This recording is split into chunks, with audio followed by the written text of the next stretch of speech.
Welcome back to Fox 43 AM Live. Join us now are Stan Spice and Lawrence Bouray. Tell us about the 4th annual Topeka Model Railroaders Train Show and Swap Meet. Good morning, guys. Morning. Morning.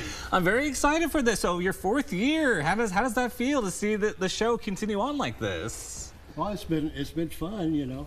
It doesn't seem like it's been 4 years. So, A lot of new people come into our lives. That's great. That is great to hear. So what do you guys have planned for this year now?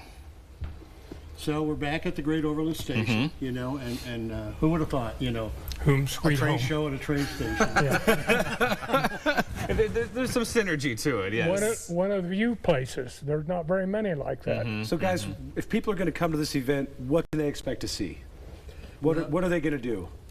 All right, so they're going to we've got 10 layouts, and HO scale, O scale, N scale. We've got a T track, which is that's also an N scale layout. But there's also a 4x4x4 cube type thing. Yes. Okay. Yeah. Built quite unique. So, okay, tell us about some of these scales. For people that are unfamiliar with, like, model railroads, yeah, what exactly is that? So the ones that we have at the show this year, the N scale would be the smallest, and it's, you know, if you think of a locomotive, you know, the N scale might be about, 3.5 to 4 inches long, and an O scale is, I don't know, it's about like that. You Okay. know, about that long. All right. And then the HO scale is actually about half the size of an O scale. That's what HO is, half O. Okay. Yeah. All right. So It starts with Z, which is about that big, and ends up with garden scale, which is pretty good sized locomotive. all right. So do you dabble in like different scales, or do some like model railroaders kind of go to one scale? Like this is the one that I like. We're primarily HO, but we've got club members with O and HO and N scale.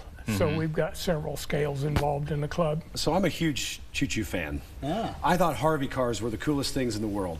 And I was big into history, so how the growing of the railroad changed and opened the frontier of America for the United States. We've got something for you. We've got Harvey girls coming. Oh, let's go! How cool is that? They'll be there. So, for all of us history lovers out there, are we going to get to experience some train history? And We do have an exhibit. There's a restoration group in town that's wanting to restore the 3463 steam locomotive, and that's on display. You can see it over at the Stormont Vale Event Center. Yeah. Okay. So there's going to be a display, and he's bringing some, you know, The bell. write-ups on it and all that. But there's going to be a bell, And the it's gonna have- headlight. Yeah, headlight. And so you'll see some history on that. Very cool. Plus the Great Overland Station itself is a historical It's a museum Yeah, it's into itself. And it's beautiful. That is such a neat building. Yes. It's such a neat place. Yes. So much history They've got a there. great exhibit upstairs. Yes. Fantastic. So where can we get tickets? Yes. Details for the viewers out there. So we don't have advanced tickets. What we do is we sell at the door. Come to the door. And Okay. the cost is $5 per person, and children 6 and under are free.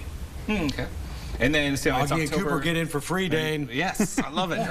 Also, October 4th and 5th, right? At Great Overland Yep. Station? Yes. Yep. All right, and then let's look at the time here. Saturday, 9 to 5, and Sunday, 9 to 3. All right. correct, yeah. That sounds like a great weekend. Yeah. And with the swap meet part, how does that work? Okay, so we have 21 different vendors, and some of them are you know, first timers. You know, they bought a table and they want to sell some stuff that they've got. Maybe they picked it up from their grandparents or whatever, and so yeah, and a lot of people bring it in. We got one club member that he's just into trading stuff. You know? Yeah, he just wants to. That's a hobby. Yeah. Just trade it up. I'm looking It's fun. tired of looking at the shelves, so we're going to swap them out. Amen. Awesome. I love it. That sounds like it's going to be a great time. And then throughout the year, how can people keep up with you guys if they want to join along? You guys have other meetings throughout the year? So we do meet monthly, and we meet at the public library every month, the third Monday of every month at 7 o'clock. And so if anybody's interested, and we welcome anybody and everybody, you know, to come down, and you don't even have to be a member, but you come down and you can see what we do and decide for yourself whether you want to continue on with us. But we'd love to have you. Yeah, awesome. Love it. All right. Yeah, definitely. Yeah, and one more thing, you know, for those, there's also a lot of modelers or a lot of people that like to do what's called rail fanning. And they'll go out to the tracks or they'll go to different stations, you know, and watch these trains move around and come in and out. And so the neat thing about the Great Overland Station is we attract those who like to do the rail fanning. And they'll come and they can browse through the vendors and the layouts, and all of a sudden there's a Union Pacific gunning through. And they'll rush to the windows and they'll watch it. You know, so there's a little bit for everybody. Fantastic. My son will love that. Yeah. All right. That sounds like it's going to be a great weekend. I might just bring Augie down there, something to do between the naps. That'll be so much fun to check out. Well, thank you guys so much for joining us this morning. A pleasure having you on the show. Not a problem. And to learn more, everybody, you can visit Topeka Model Railroaders on Facebook.